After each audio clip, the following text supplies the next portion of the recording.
malo le soi fo maua malo fo le langi mama malo le folau malo fo le pale lo tato no ne vo tato felo il tato pokalame masane o tala mena tutupu Samoa e usi maya lau fa fonganga e mo mo atu tato tala me le fam sinonga ma walunga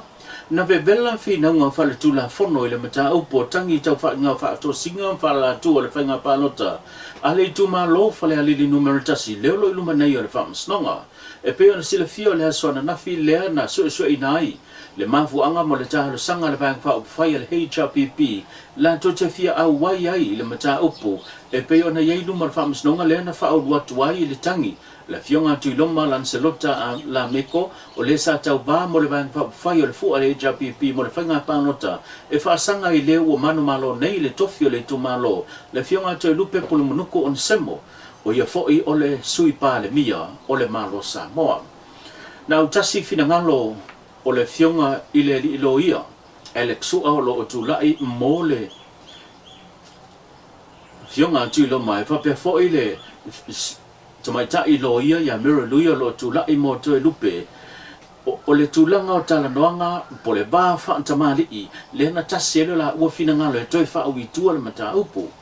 e au no ma sei si lama tulanga e pe ona ginga matua ia pe ona fina o mai ai ia le tu e pui pui ala ia tau tangata ai le fina o mai ale vang fa o fai HRPP e ta wala mai ile lato lo ia me le sea Matthew Lemsio le na ta o e Matthew Lemsio i luma le fa msnonga e tu sa ma le se la wa fe le fa yo le tino tu pe le na fa matu wantu e le fionga to e lupe pulumunuku on semo le ua manu malo mai le whainga pānote le surusu marivo au kuso a nga i le fionga tuiloma le na mafuai ona to e suia le whingalo tuiloma ina ia to e abe tuala na tangi e na i luma o le whamsnonga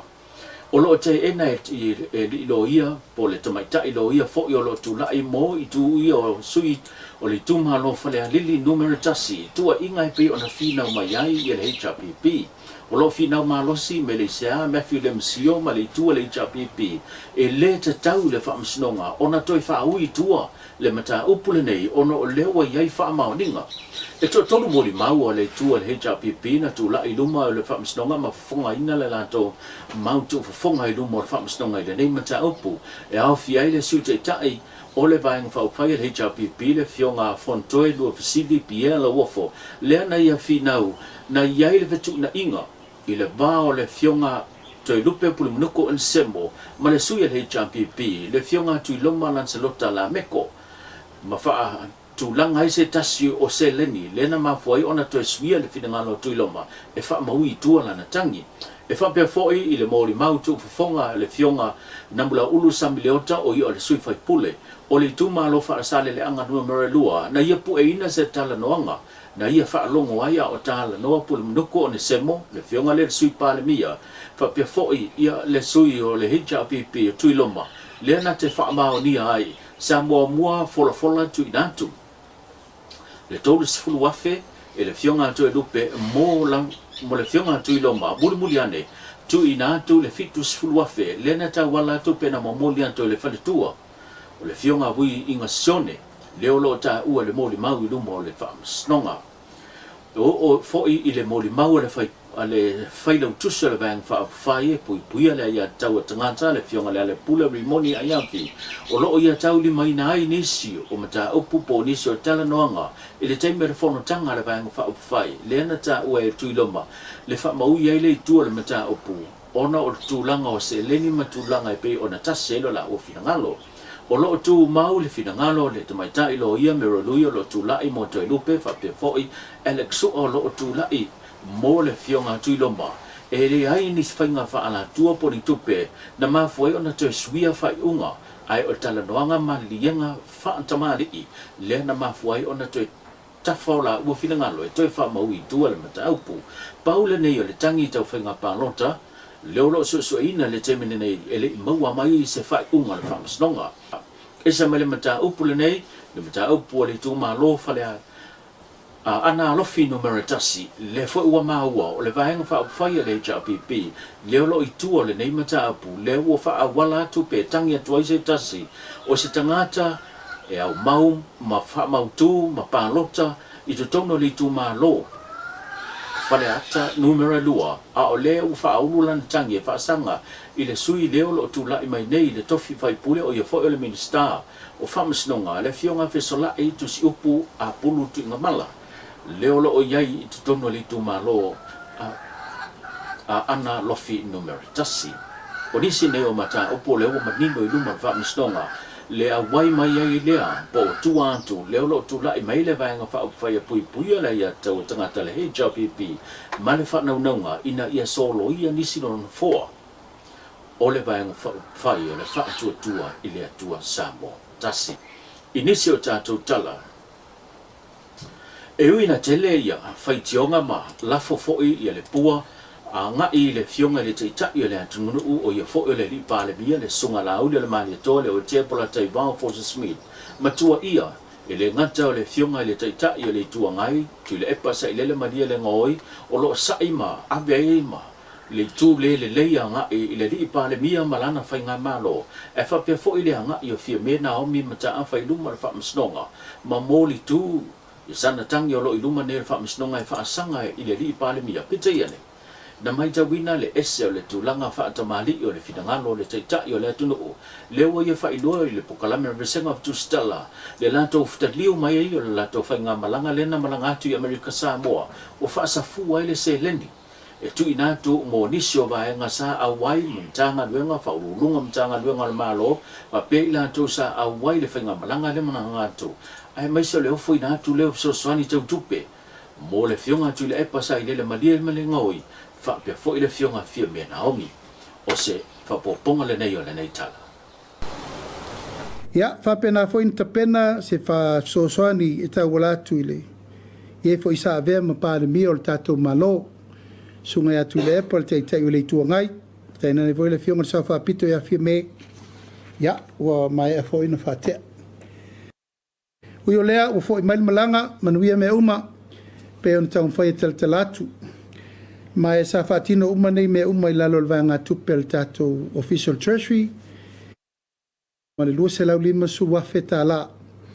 sa fatino mai tanga ingo le oso me uma na ave fa lolonga ma tulango le tuino le va ana ave le official le leo malato uma ya wa fa i uma man wi ailim tau ale mato to foi mai ile me alofa ma me na tu ina mai ile malo America Samoa ia ua manatu le kapeneta ma le whainga tonu i le so e te tau na whaise whaasoa a wale tapua inga si o tātua tuno. Tapua inga Samoa u fo i mai ele malanga ua whaawasenga le tino i tupe tolu se lau wafe tā la to e whaafo i te tonu o le treasury.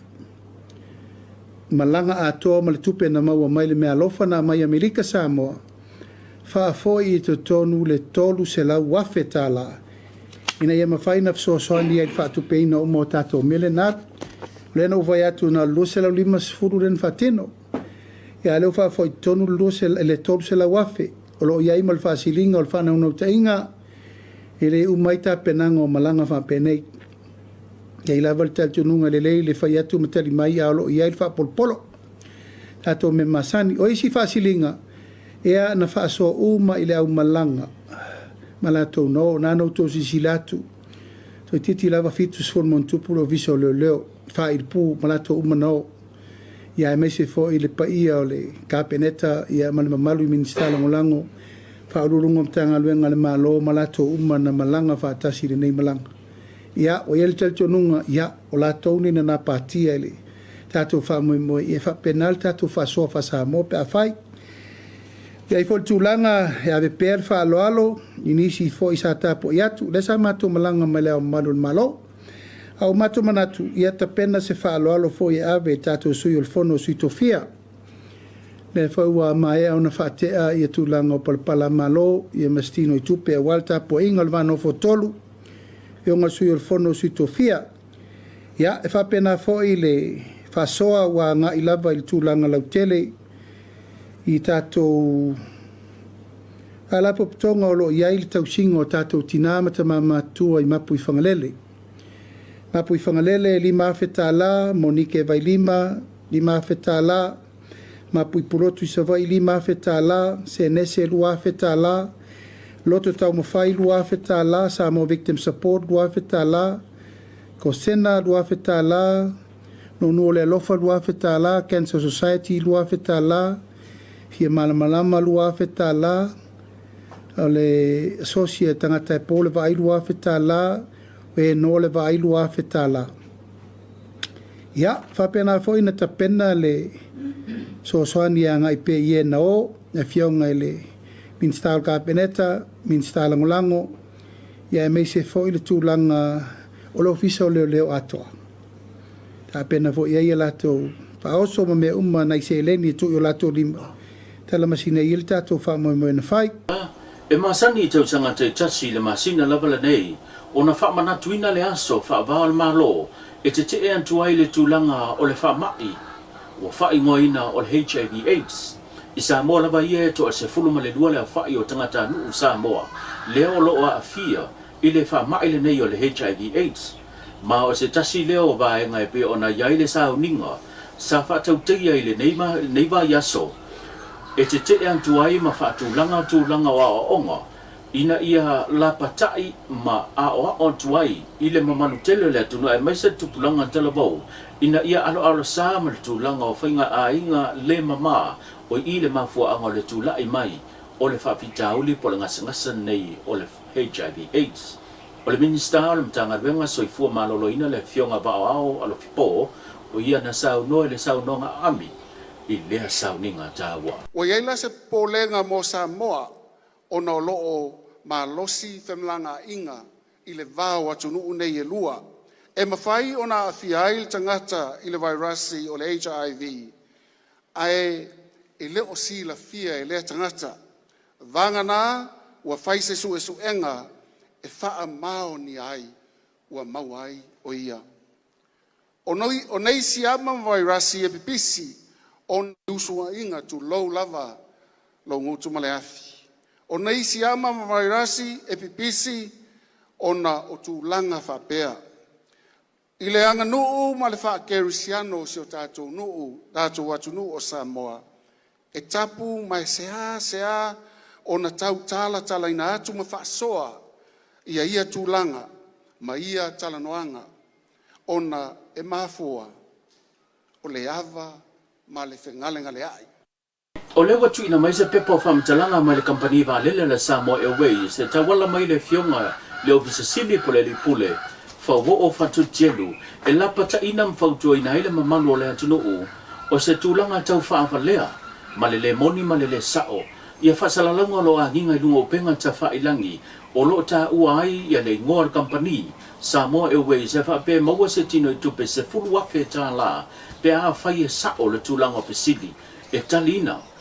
o le wala patai mai ia le whaulunga ma le kampani ina ia longo ia le mamanu o le atunuu e le moni ia tua inga e le moni ia whamtalanga mai le o iai se pokala me kampani vaalele o lo whatau teia whapea mai le whaia fo i le kampani vaalele i whasalalanga whapea e ono maua i se whailonga tupe po se tau i tau tupe pe a whaia sao ni fisili e tu saima se pokala me o lo whailoa i lunga o penga te whailangi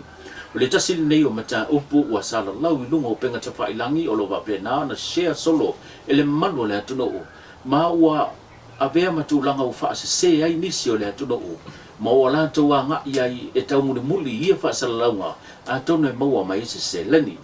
E le o le taimi mo mole wa tula i mai fo inisi whainga whapea e se mai i le kampani wa alele. E fo inisi o kampani telefoni le fo ina a fia ni whaasalaunga a tau whaapalea ma wa sile iai le pūlenga a le kampani wa alele le tuina tu lea i numo o le matanga luenga leo la tu te sa ili ilia na tu suenga po ai tonu le na whaia nei whaasalalanga le moni ma le sao ma whaasalalanga tau whaapalea. Ua whailoa le taitai o le antunuu le fionga la uli al mali atoa le o te pola tai bao Forces Mill o le a le toi ma whaio na tu ina tu ni whaasalalanga le malo inisio ala ata po inisio ala whaasalalau ese i to tono le atunuu o le a tau lai uma whaasalalanga ale malo i ala ata whaasalalau lava le malo la tu te whaasalalawina mo le waitaimi o mafua le tulanga ono le puipuinga lava o le tele le tala se le olo fe avia infa salawina fo inisio ala anta manisi fo o tusinga le wa manatu le fionga le te tayo le tunu o ile mafua anga o le besi malele maua se to file mali e to tono le loto e fale le tunu o se fa poponga le nei o le nei ta ila loa ia inga masani al kabineta e confidential ia o vala umani le sa mato pui e lava tasi nei mafuanga le sa li o le malo le mea la le nei o le fai unga le malo ai talana i mai fafu ai le ifa mautuina umam ta upu tau le malo le li o nga tonua le wa sa no mai ai i le vai mamao mo le rumana i ma le tapenanga mo le atunu umalo na saonga lemu tau anta pena le malo e amatatu nei. Wale tasi, wale atulasi, ele a fia matangi se whamtalanga i wale si whasala lau o lo sanga tonu pele la tofa mai moe. Aole mai tau le me fo ilea na wawa il teimi nei, o le anganga lava le momoli atu. Ia sao, sanga tonu, whamaoni, whamtalanga uma e tu atu le malo. Al mele matou te maitau ia tu lou lava o le mafuanga le o le tele o le vevesi lea lu te mine. Ona ese whamatalanga le avatu le malo, ese whamatalanga i ui i whasala lau noa nisi o lau whai newspaper, nisi fo lau tiri o le tio whasala lau ma mea umalava. O le tūlanga la atu o toa o le puipuinga. O le puipuinga ina ia sao masanga tonu upu matala matustusinga o malo e tu inatu mai le taimi i le taimi. I le vai mamao, o manatu le malo, o le atu e wha malo sia le ngā luenga le press secretarial mo le malo. Tu la i le malo so se news ma me le malo e te tau na break le malo, breaking news. Mea tau le malo, mea tau le tunu, pule wale si whasara lau ma la tō mta whaioi. Au matau pu umalava le malo, ua mato manatu, e te tauna le mua le malo, ina ia vatu ele fola sanga sao. Al mele tau whai nei, o sau mai whafol fola sanga le malo, tau ma whai atu le malo whasao sao. O le ropo whe au wai irfina ngalo le tunu. E mua lava le na. Whafonga le tunu se tautua ma se whaponga le tautua ma le au nanga le Samoa Entertainment mai Samoa nei tuli tau mai le aso atai mo se si whapoponga so i fōma i manuia.